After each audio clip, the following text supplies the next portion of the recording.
बचन बाबूजी महाराज भाग तीसरा सिलसिला बचन 17वां। संत फरमाते हैं कि गो ब्रह्मानंद बड़ी भारी चीज है, मगर वो भी कल्पित और नाशमान है, जैसा कि ऊपर कहा गया है। ब्रह्मानंद के परे सुरतानंद और शब्दानंद है। उनको प्राप्त करने के लिए संत फरमाते हैं कि जैसे तुम्हारी धार मन, तन और धन में उतरी है, वैसे ही उसको धीरे धीरे अंतर में उल्टाओ और खींचो। मन का आपा जो तुमने धारण किया है उसको त्यागो। तन जिसमें तुम्हारी धार उतरी है उसको भी परित्याग करो, और भोग विलास के पदार्थों में से भी अपनी धार और तवज्जो को निकालो और खींचो। यह संतों का उपदेश है। इसको वही शख्स मानेगा जिसको ये समझ आई होगी कि मन, तन और धन इन तीनों ने हमारा सत्यानाश कर दिया है। यही जन नहीं, बल्कि जितने जन हमने यहाँ धारण किए सब बेकार गए और बर्बाद किए, क्योंकि हमारी असली आस यानी सुरत की इच्छा पूरी नहीं हुई। जन धारण किया, यहाँ के पदार्थों में प्रीत और मोहब्बत की, धन कमाया, मृत्यु के वक्त सब यहीं रह गया, सब छूट गया। दूसरा जन्म धारण किया, फिर किसी दूसरे से प्रीत और मोहब्बत की, फिर नए तौर से धन कमाया शुरू किया, फिर नए तौर से धन कमाना शुरू किया। वही पापड़ फिर बेलने पड़े।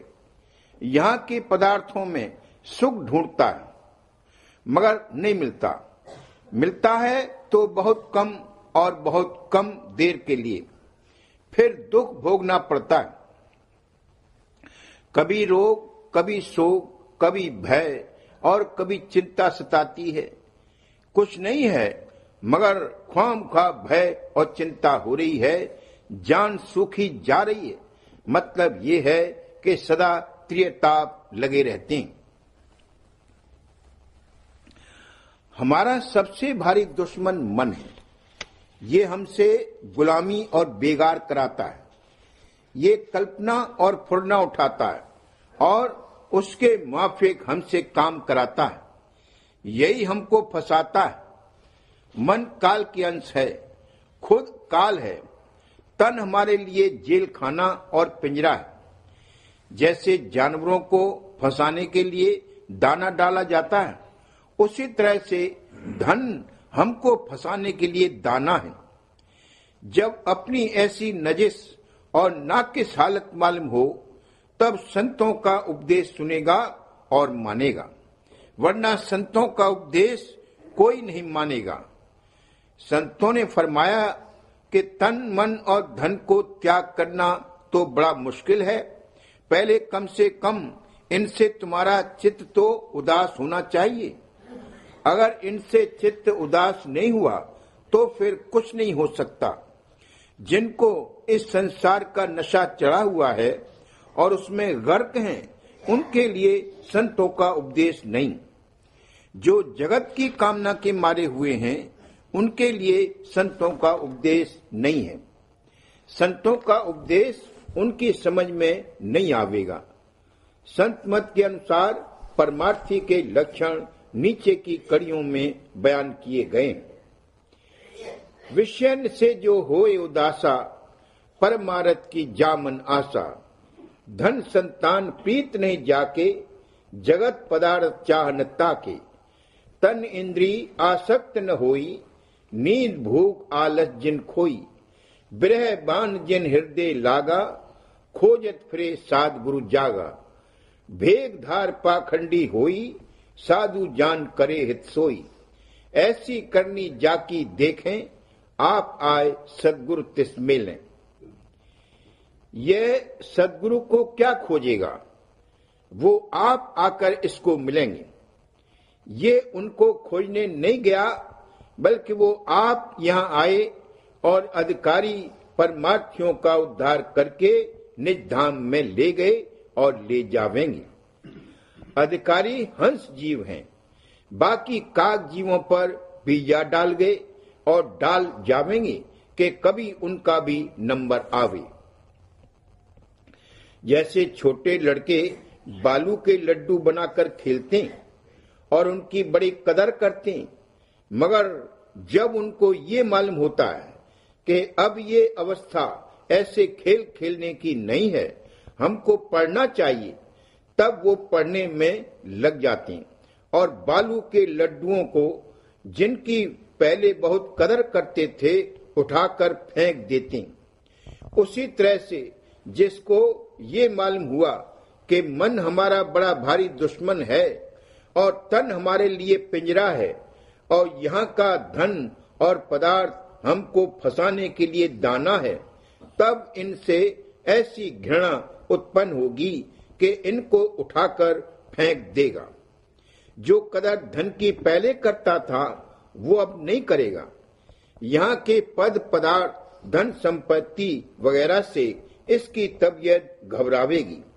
अंतर से इसका चित्त चाहेगा कि इन चीजों से हमारा बंधन छूटे और टूटे और हम मालिक के चरणों में लगें।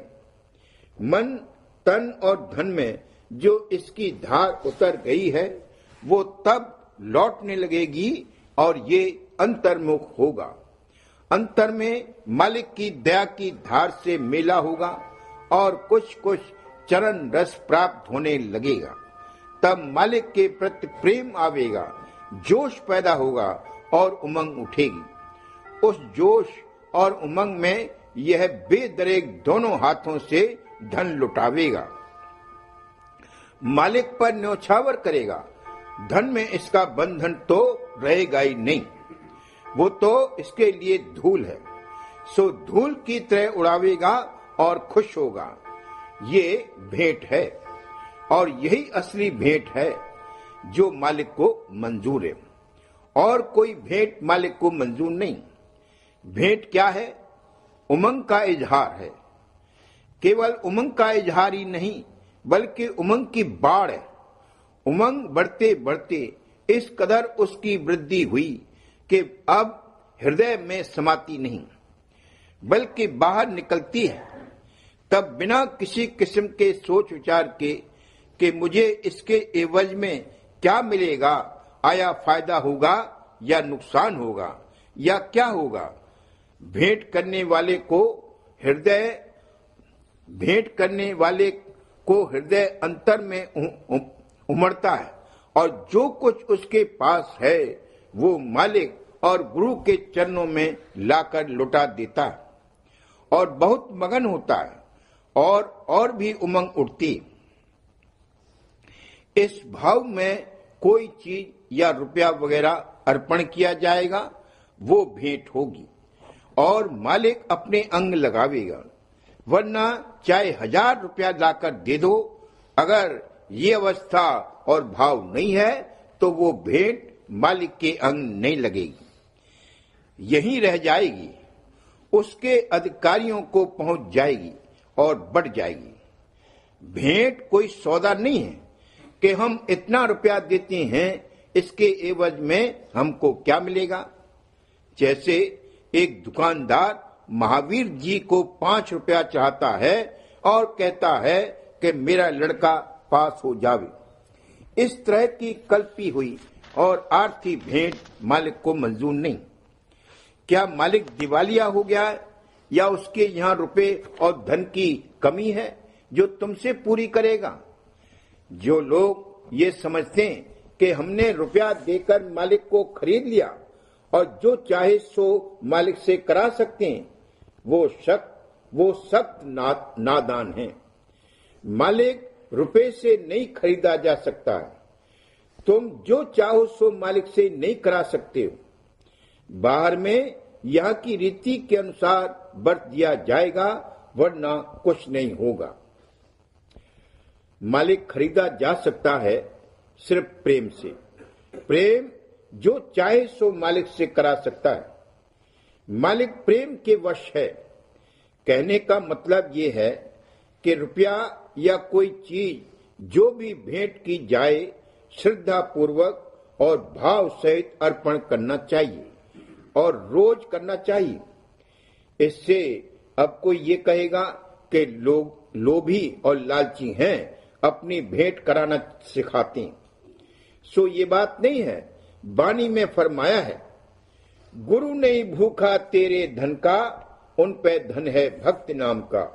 पर तेरा उपकार करावे, भूखे प्यासे को दिलवावे। उनकी मेहर मुफ्त तू पावे, जो उनको प्रसन्न करावे। उनका खुश होना है भारी, सत्पुरुष निज कृपाधारी। गुरु तुम्हारे धन के भूखे नहीं, उनके पास तो नाम धन और प्रेम धन है। तुम्हारे उपकार के लिए कहा जाता है कि अगर उनको प्रसन्न करोगे तो उनकी मेहर और दया तुम मुफ्त में पाओगे। उनको खुश करना सत्पुरुष राधा स्वामी को खुश करना है। उनकी दया जो तुम पर होगी वो तुम्हारी भेंट का एवज या बदला नहीं। उनकी दया तो अनमोल है, उसकी कोई कीमत नहीं हो सकती। रुपए पैसे से वो नहीं खरीदी जा सकती। वो तो तुम मुफ्त में पाओगे। महज रुपया और धन लाकर दे देना भेंट नहीं, बल्कि उसमें जो तुम्हारा बंधन है, अगर उसको छोड़ो और तोड़ो तो वो भेंट है, वरना भेंट नहीं। मन, तन और धन, इन तीनों में जहां जहां तुम्हारा बंधन, मोह, प्रीत और संबंध है, उसको रोज थोड़ा थोड़ा कम करो। जो बंधन छोड़ते जाओगे वही तुम्हारी भेंट है। देखो कि कहां कहां और किस किस में तुम्हारा बंधन है। रोज ढूंढ ढूंढ कर उसको थोड़ा थोड़ा काटो। ये तुम्हारी रोज की भेंट है। इसको मालिक मंजूर करेगा और दया आवेगी। सबका सार ये है। इन बातों से कुछ नहीं होगा कि हमने फलां की प्रसादी खाई है और हम फलां की बड़ी लाडली या लाडले थे और हमने ये सेवा की है और इतना रुपया भेंट किया। जब बंधन काटे जावेंगे तब पता चलेगा कि क्या किया है और क्या नहीं किया है। बंधन तुम्हारे ज्यों के त्यों मौजूद हैं और भक्त शिरोमणि बनना चाहते हो तो ये कैसे हो सकता है। भक्त बनना है तो मन मारो, तन को जारो, इंद्रिय रस भोग विसारो। भक्त जनों को मालिक और गुरु के चरणों में दोनों हाथों से रुपया लुटाते हुए देखकर दुनियादारों को जलन होती है, क्योंकि उनका रुपये में बंधन है और भक्त जनों को तो रुपया धूल के समान है। रवायत है कि किसी ने नोट जलाकर चाय बनाई और बादशाह को पिलाई। गौर करो कि ये क्या है, क्यों ऐसा किया। क्या ये बर्बादी नहीं कही जाएगी। दुनिया में क्यों इसकी तारीफ की जाती है। इसलिए कि उसके दिल में बादशाह की इतनी कदर थी और अपने घर पर बादशाह के आने से उसको इतनी खुशी हुई कि उसने कहा कि मैं किस तरह अपनी खुशी का इजहार करूं। अगर लाखों रुपया बादशाह की मेहमानदारी में उड़ा दूं तो भी कम है। तब उसने नोट जलाकर चाय बनाई। नोटों को जलाकर बनाई हुई चाय में कोई खास जायका नहीं आ जाएगा। ये महज इस बात का इजहार है कि उस वक्त किस कदर उसके दिल में जोश था। किस्सा है कि किसी के पास एक बेनजीर मोती था। उसने उस मोती को शराब में डालकर वो शराब अपनी माशूक और प्रीतम को पिलाई। क्या मोती डालने से शराब का जायका अच्छा हो गया। उसको इस कदर इश्क था कि उसके सामने अपने पास जो बेनजीर मोती था वो भी तुच्छ मालूम हुआ। इसी तरह से अगर भक्त जन मोती डाला हुआ चूना लगाकर अपने प्रीतम सदगुरु को पान खिलावें तो क्या ये बेजा होगा। इससे ये मुराद नहीं है कि मोती के चूने का पान खिलाना चाहिए।